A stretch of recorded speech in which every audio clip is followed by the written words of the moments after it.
몬트리올 엑스포스와 샌디에고 파드리스가 내셔널리그에서 창단을 하고 캔자스시티 로열스와 미러키 브루어스도 아메리칸 리그의 새로운 일원이 된 1969년 메이저리그는 아메리칸 리그 12팀과 내셔널리그 12팀, 총 24팀으로 늘어납니다.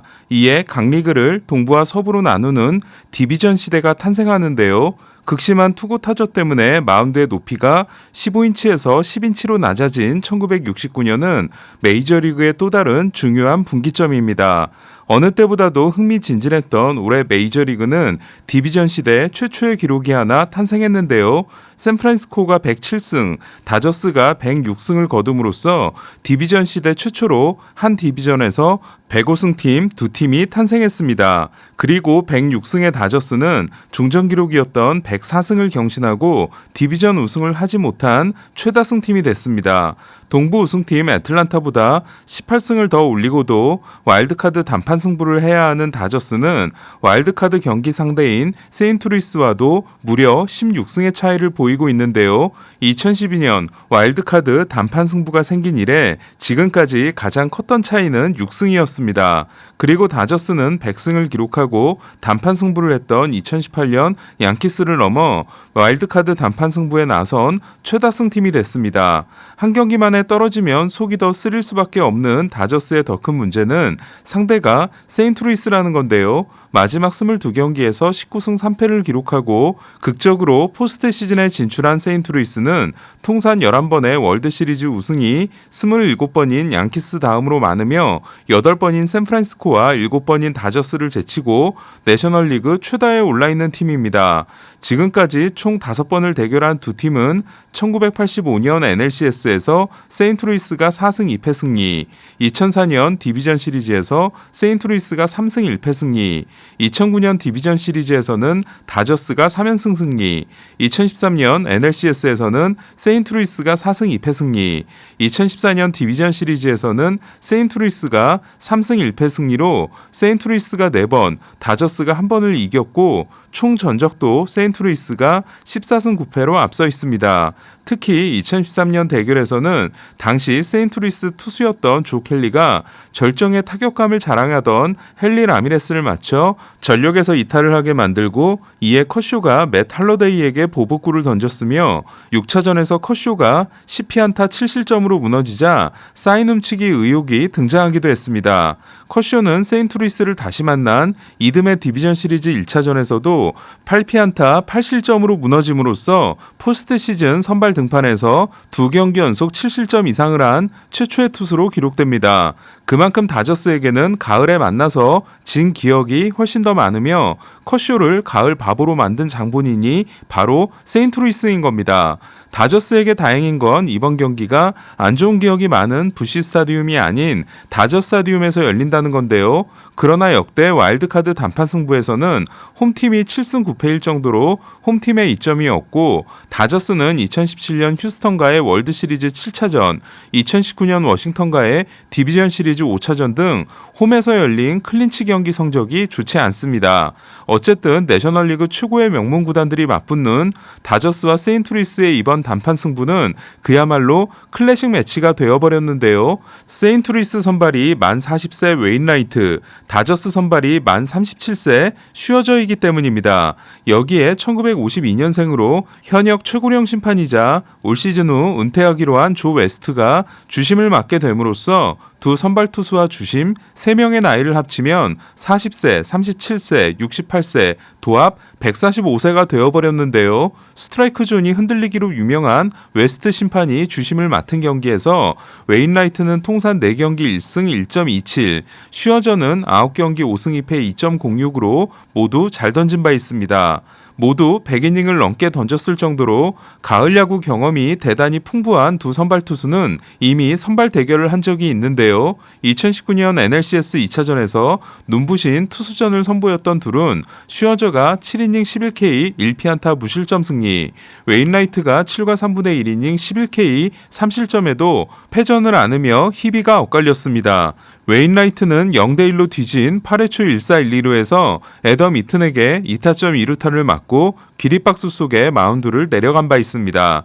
40살의 나이로 이닝 3위에 오른 웨인라이트, 37살에 평균 자책점 2위를 차지한 슈어저 모두 올해 대단한 노익장을 과시했는데요. 특히 지난 겨울 세인트루이스의 버티기 작전에 1년 800만 달러 계약에 그쳤던 웨인라이트는 내년 1년 1750만 달러 계약을 이미 보장받아 현재 기분이 대단히 좋은 상태입니다. 그리고 웨인라이트가 마지막 14경기에서 10승 1패 2.28을 기록하고 팀도 13승 1패를 기록한 반면 다저스 이적 후 첫 9경기에서 7승 0.78에 팀은 전승을 올렸던 슈어저는 그러나 마지막 2경기에서 10과 3분의 1이닝 17피안타 10자책, 평균 자책점 8.71을 기록하는 불안한 모습을 보였는데요. 올 시즌 후 FA가 되는 슈어저는 자신의 에이전트인 스캇 보라스와 함께 오늘 먼데이 나잇 풋볼이 열린 소피아 스타디움을 방문해 경기를 관전했습니다. 9월 들어 단체로 미쳤던 세인트루이스 타자들은 타일러 오닐의 9월 OPS가 1.108, 폴 골드슈미트가 1.094, 해리슨 베이더가 0.980이었고 딜런 칼슨과 놀란 아레나도도 도합 38타점을 올리는 맹타를 휘둘렀는데요. 특히 홈런, 타점, 득점, 장타율에서 리그 1위를 하고 9월의 선수가 된 타일러 오닐이 핵심 선수입니다. 다저스의 문제는 정규 시즌 최종일에 부상을 당한 팀 최다 홈런 선수인 맥스 먼시의 상태인데요. 팔꿈치 부상을 당한 먼시는 아직도 구체적인 발표가 없는 가운데 로버츠 감독은 와일드카드 경기 출전 가능성은 대단히 낮다고 밝힌 바 있습니다. 이에 다저스에서 가장 중요한 타자는 가장 좋은 폼으로 마친 트레이 터너인데요. 워싱턴에서 OPS가 0.890이었지만 다저스 이적 후에는 0.950을 기록한 터너는 마지막 8경기에서 홈런 6개를 날렸고 마지막 2개의 홈런은 모두 말로 홈런이었습니다. 터너는 무키 배츠와 함께 주루 플레이를 통해 승리를 만들어줄 수 있는 선수인데요. 다만 불안한 2루 수비는 단기전에서 시한폭탄이 될 수도 있습니다. 도합 18번의 월드시리즈 우승을 한 팀은 단 한 경기로 승자를 가리게 되며 승리한 팀은 디비전 시리즈에서 107승 팀인 샌프란시스코를 상대해야 합니다. 와일드카드가 2장이 되고 와일드카드 경기가 생김으로써 와일드카드 팀은 월드시리즈에 올라가기가 더 어려워졌는데요. 하지만 2014년 샌프란시스코와 캔자스시티는 둘 다 와일드카드 경기를 거치고 올라왔고 샌프란시스코가 우승한 바 있습니다. 그리고 2019년 워싱턴 내셔널스도 와일드카드 경기를 패할 뻔한 위기를 넘기고 월드시리즈 우승을 차지한 바 있습니다. 내셔널리그 못지않게 더 꿀잼 매치가 된 아메리칸 리그도 소개해드려야겠죠.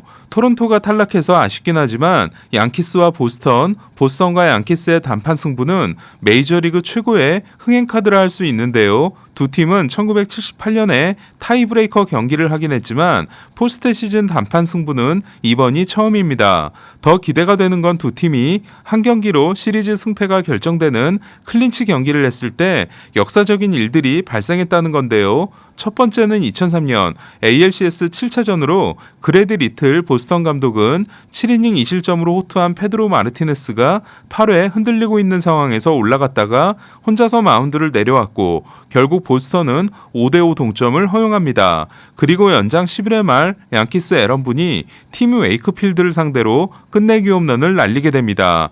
이듬해에도 두 팀은 ALCS에서 격돌해 보스턴이 메이저리그 포스트 시즌 역사상 최초의 3연패 후 4연승 리버스 스윕을 만들어내는데요. 7차전에서 양키스 선발 케빈 브라운을 일찍 끌어내린 보스턴은 2회에 자니 데이먼이 하비에르 바스케스를 상대로 6대0을 만드는 말로 홈런을 날리게 됩니다. 그리고 밤비노의 저주가 풀리게 되죠. 그 이후 처음 만난 2018년 디비전 시리즈에서 보스턴은 양키스를 3승 1패로 꺾고 브록 홀트는 마운드에 올라온 포수 오스틴 로마인을 상대로 홈런을 때려내 포스트 시즌 최초의 히포더 사이클을 달성하는데요.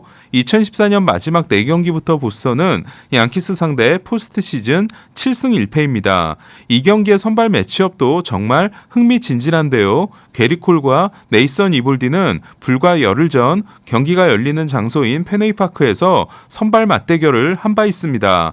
그리고 이볼디가 2와 3분의 2이닝 7실점 패전, 게리 콜이 6이닝 6이닝 3실점 승리를 따내게 됩니다.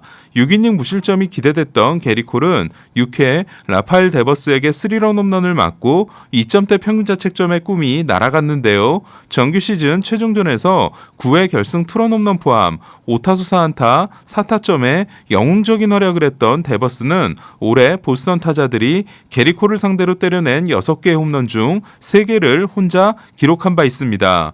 에런 저지가 통산 첫 끝내기 안타를 때려내 정말 극적으로 와일드카드를 따낸 양키스는 확실한 승리의 보증 수표를 가지고 있는데요.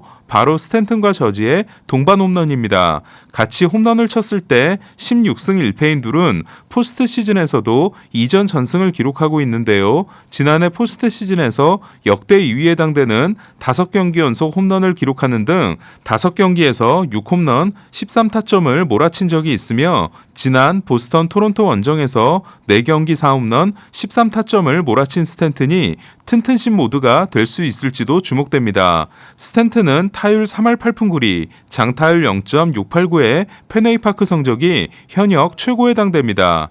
마지막으로 오늘 들어온 소식을 정리하면 뉴욕 매츠가 루이스 로하스 감독을 경질했습니다. 매츠는 2020년 카를로스 벨트란을 임명했다가 사인 훔치기 스캔들의 주범인 벨트란이 하루 만에 낙마하게 되고 급하게 로하스를 지명한 바 있는데요.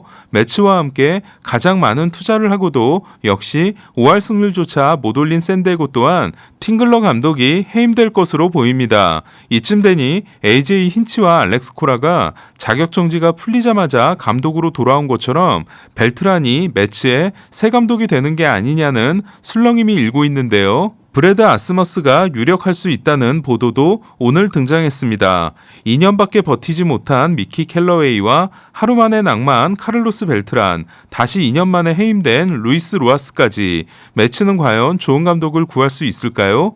올해 메이저리그 저지 판매 순위도 발표됐는데요. 한때 데릭 지터가 15년 연속 1위를 했던 저지 판매 순위는 인기의 척도가 되기도 합니다. 2018년 판매 순위를 보면 1위 저지, 2위 하퍼, 3위 벨린저, 4위 바에스, 5위 옐리치, 6위 아쿠냐, 7위 베츠, 8위 알투베, 9위 트라웃, 10위 리조였고 2020년 순위는 1위 베츠, 2위 저지, 3위 하퍼, 4위 타티스, 5위 소토, 6위 벨린저, 7위 슈어저, 8위 바에스, 9위 컷쇼, 10위 아쿠냐였는데요. 올해 순위는 1위 베츠, 2위 타티스, 3위 아쿠냐, 4위 바에스, 5위 컷쇼, 6위 벨린저, 7위 저지, 8위 시거, 9위 오타니, 10위 아레나도로 다저스 선수 4명이 포진되어 있습니다. 그리고 11위 하퍼, 12위 리조, 13위 트라우스로 확실히 메이저리그의 간판이 새로운 얼굴들로 바뀐 느낌입니다. 오늘 소식은 여기까지입니다. 베이스볼 큐브 오늘의 MLB였습니다.